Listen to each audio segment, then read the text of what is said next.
Welcome home to Philosophy, where we wonder about everything and anything is possible. Hi, I'm Dr. Robert Corey, the Laughing Philosopher. Life is complicated.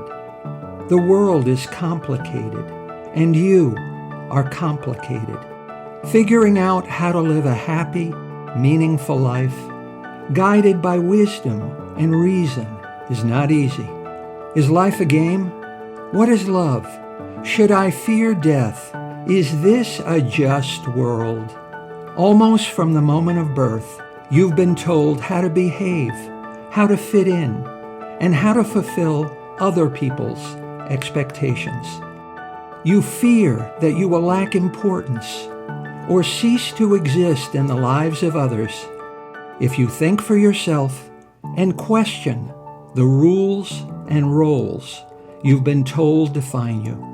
Wisdom and reason will remove this illusion so you can live authentically in the world around you, find your true purpose, and become your real self. Welcome to episode number 108. Apocalypse Now? Philosophy and the Fallacy of Doom. When you're young, the limits of your experience are the limits of your world. In 1968, in my world, the sky was falling. There are too many people. Everyone seemed to be reading a book called The Population Bomb by Dr. Paul R. Ehrlich.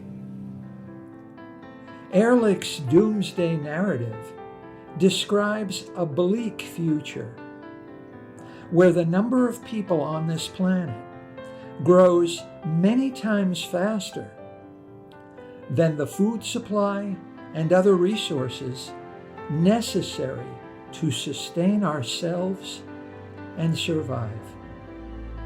If you study population growth, as Ehrlich did, the number of people is increasing exponentially.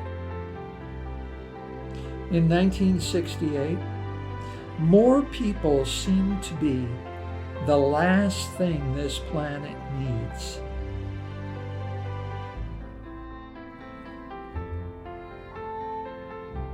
According to Ehrlich's grim predictions, exponential growth should have produced global overpopulation in the hundreds of billions.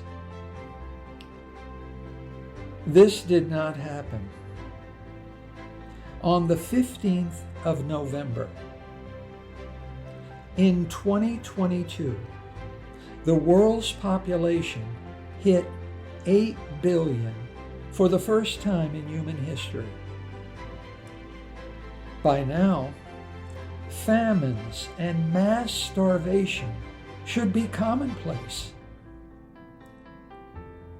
This too has not happened. Death rates should be surging due to squalor, oppression, disease, and overcrowding. Actually, death rates have dropped. Today, in fact, there aren't too many people, but too few.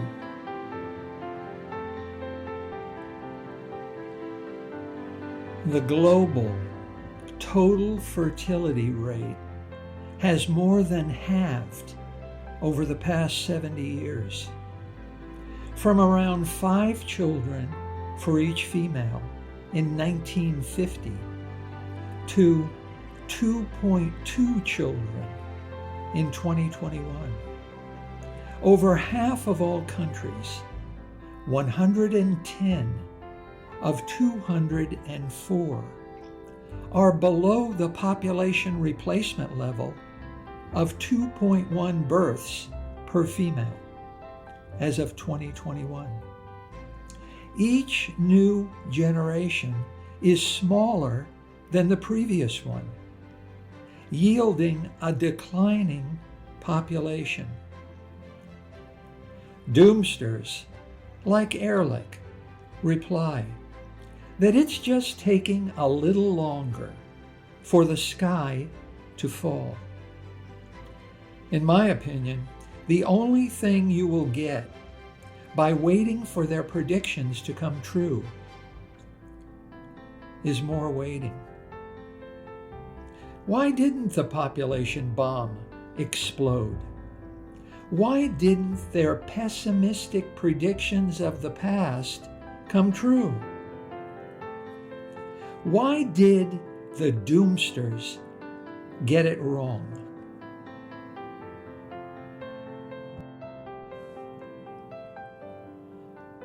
Today, doomsayers and dystopian visions of the future are everywhere, from classic books like Orwell's 1984 to Hollywood films like The Terminator and Blade Runner. Our imagined future is a hell on earth of torment and misery. Stoking chaos and catastrophic thinking is a whole industry of doom merchants. Imagining a dreadful, terrible future is easy. Climate change will destroy the planet. AI will destroy humanity. Fossil fuels will destroy the environment. It's really easy to get swept up in fear of the future. When you think about what might happen, why is the sky always falling?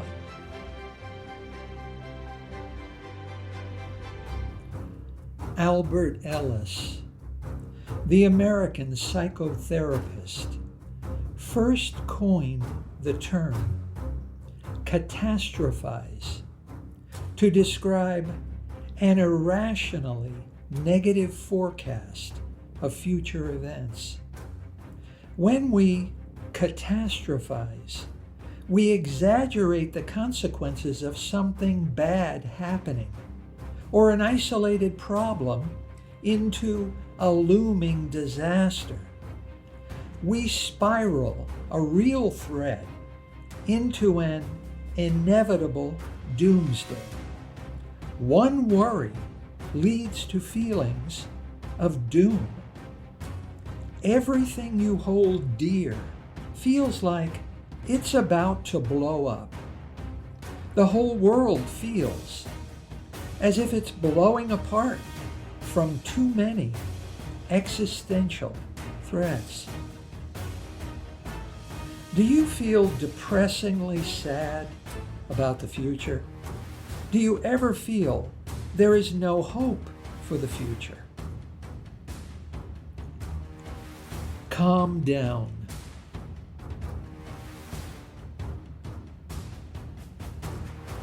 It's natural to make it part of you to be part of the world. You are a social being. Your biography is social. Two people are required just to create a new one. But once you recognize catastrophizing in yourself, you need to stop. Let me explain why doomsday is unlikely. Let me help you move beyond apocalypse anxiety, and let philosophy help you look forward with hope and optimism to what a future will be. Here are 5 reasons why the world isn't ending.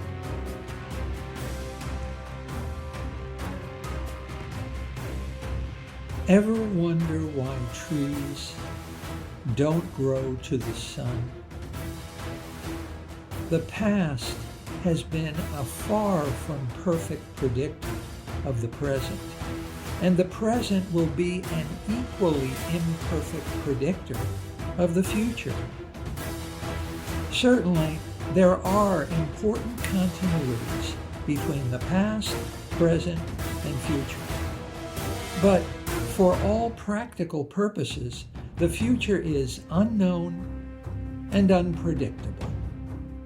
We can't just project the present into the future. We can't just describe what our world will become by projecting our world as it is into the future.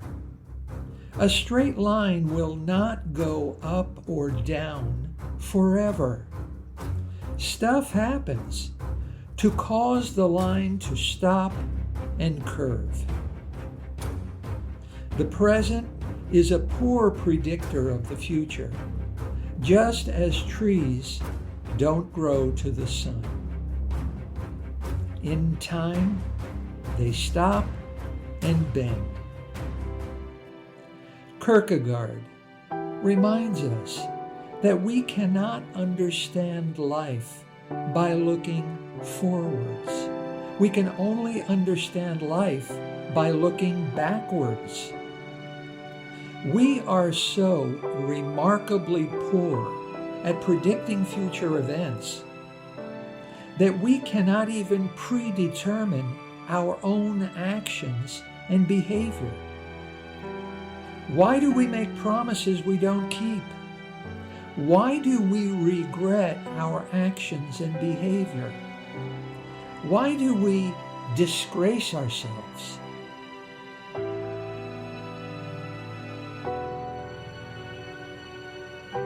Second, there is an important reason why it feels like this is the end of everything. It is. In fact, we are always living at the end of history. Think about it. Let it sink in. It feels like this is the end simply because it really is the end. Today is the end of human history. Tomorrow will be the end of history. The day after tomorrow will be the end too. You fear today is the end of the world because it is, until tomorrow's end of the world fears. The next time you see a doomsayer on the street waving a sign proclaiming the end of the world is near, just say to yourself, yep, this is the end. Humanity is always living at the end of history, and this existential anxiety gives rise to the fallacy of imminent doom.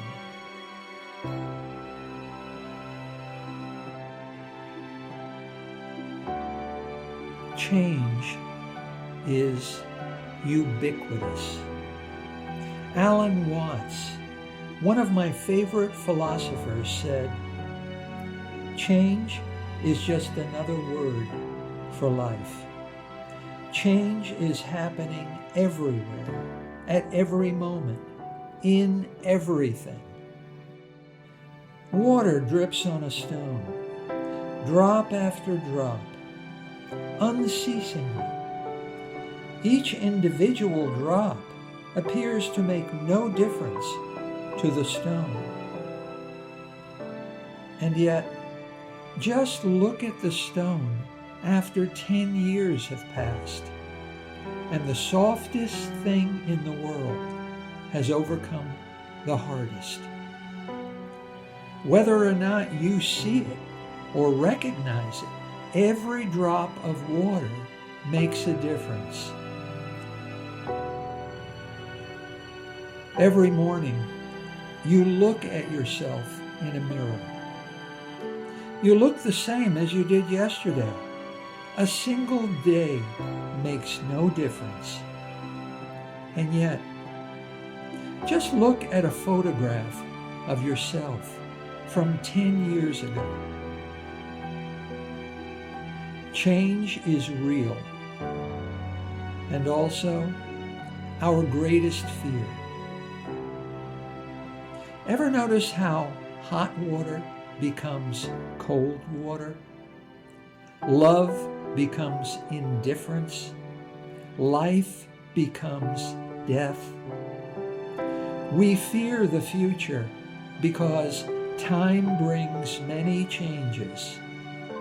And whenever there is too much change, too fast, it feels apocalyptic. It feels like the sky is falling.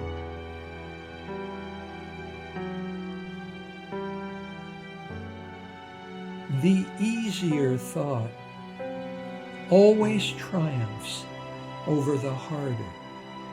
Doing the same thing will lead to the same result. It's easy to believe that if we just don't change and just keep doing what we are doing, then we can expect to keep getting what we're getting. And yet, life is more complicated. Heraclitus said, "No man ever steps in the same river twice, for it's not the same river, and he's not the same man." Fighting change is useless and futile.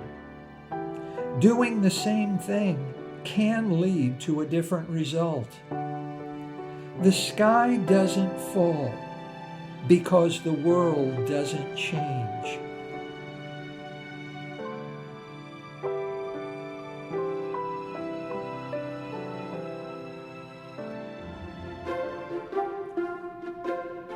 Fourth, human ingenuity will always save the day.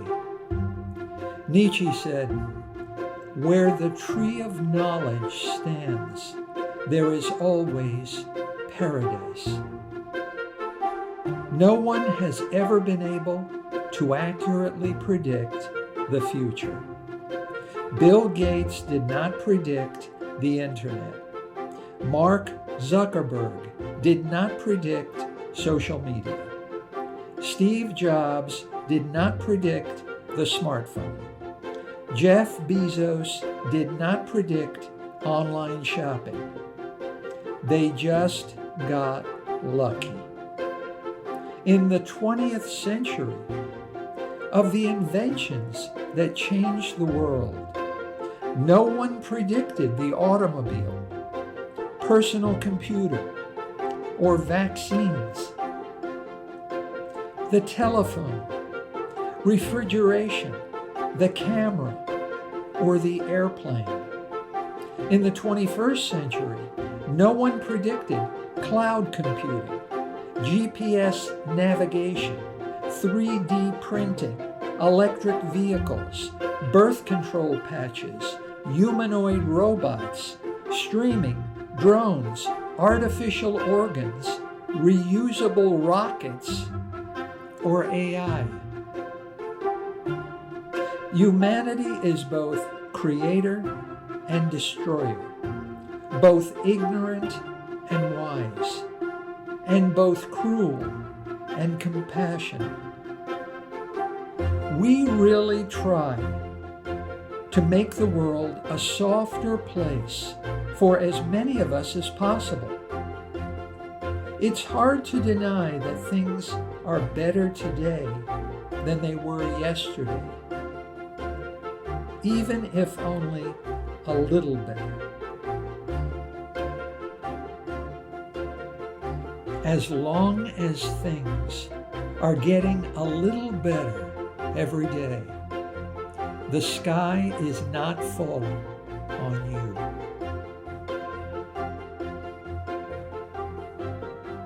The 20th century philosopher Martin Heidegger, in his most famous work called Being and Time, discusses what happens and how we feel when we project ourselves into the future. The future is where you must face up to the horizon of death. You experience a profound sense of guilt, shame, and anxiety because of the uncomfortable certainty that you are not what you could have been. You failed to realize all of the dreams you had about yourself in the past. And now, it's too late to realize all of the possibilities in your life. You didn't do everything you should have. And now, you can't. You disgraced yourself by being unfaithful to your dreams. And now, you owe yourself a debt you can never repay. The future is where you and I will spend the rest of our lives. No wonder why we feel as if the sky is always falling.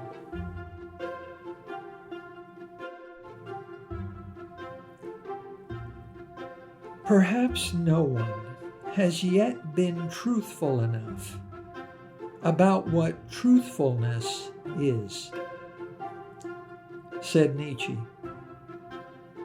This is not the end of the world, no matter how deeply you may feel it is. Your apocalyptic fears are just feelings. You feel hot, you feel hungry, you feel afraid. A feeling can never hurt or kill you. When your feelings go mad, don't go with them. Navigating our doomsday fears and end-of-the-world perceptions, Fallacy's insights are a guide to calm. The sky is not falling.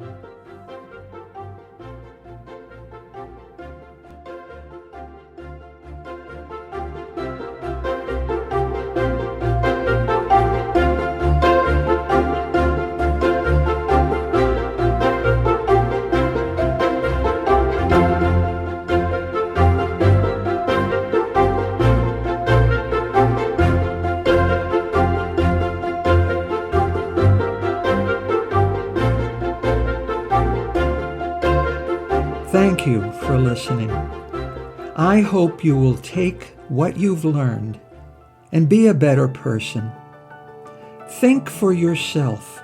Question everything. Accept nothing that does not agree with your own reason and good sense. And I promise you, despite its sham and drudgery, you will get on pretty well in this crazy world. I'm Dr. Robert Corey. Until we meet again, be good.